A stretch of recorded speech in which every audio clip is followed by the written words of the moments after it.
What is clutter? Can you give us a definition?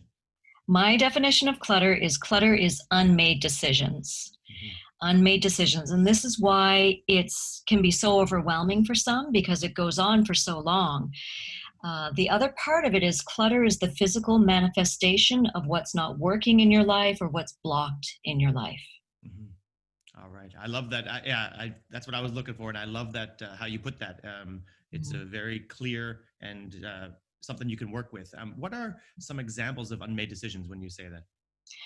Well, all your stuff holds a story. And I think this is why it's so difficult for people to first get started and to think of letting go. So, from sentimental clutter to things that no longer hold a use, to just in case clutter, I'm going to keep this just in case, guilt clutter, somebody gave this to me, I should keep it. Okay. There's all types of clutter in it. Like I say, it holds so much weight. I don't know if that answers your question. No, that really does, and more than I expected that out of you. Actually, that's really great. I guess that this is your business, though, so you're going to give me great answers all day, I'm sure. Let's move on ahead to the chaos cycle. I thought this was a very interesting idea. Can you break down or give us an Yeah. outline of the chaos cycle? Yeah. So I came up with a chaos cycle because, you know, as I mentioned, I started with the professional organizers in Canada, and they're a great organization, and professional organizers do great work. But there's so much more to that. It really is, and the chaos cycle, as I've created, is the inner chaos, the outer chaos, and the life chaos.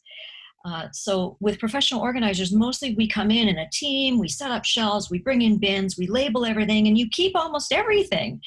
And I know I felt a little disheartened in that when I was mentoring at first in my industry, because I was watching the shows on HGTV, and everybody was transforming their lives, and they were crying, and things were changing. And I thought, oh, this isn't what I expected. And so I came up with a chaos cycle because to me, you can't just deal with the one. If you're only categorizing and labeling the stuff, have you really changed your outlook on the stuff? And is your mind clear? Are you moving forward in your life? And then your life, is it so chaotic, so busy, so time crunched that you can't breathe and so on? So that's the chaos cycle. And those are the three pillars that I've identified.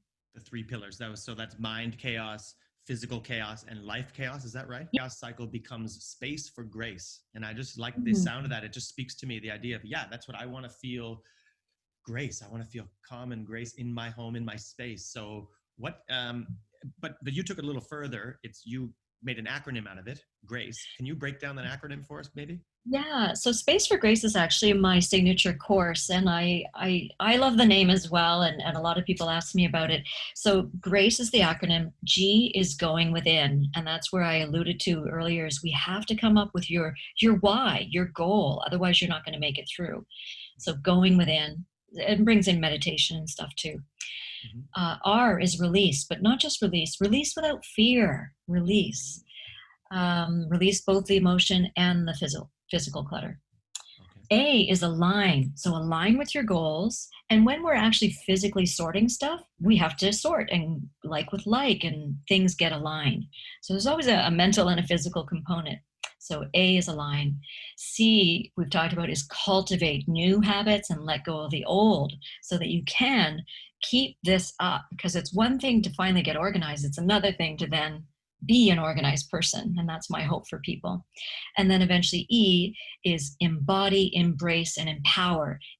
Feel empowered in this new lifestyle that you've made space for. All right. Well, there we go.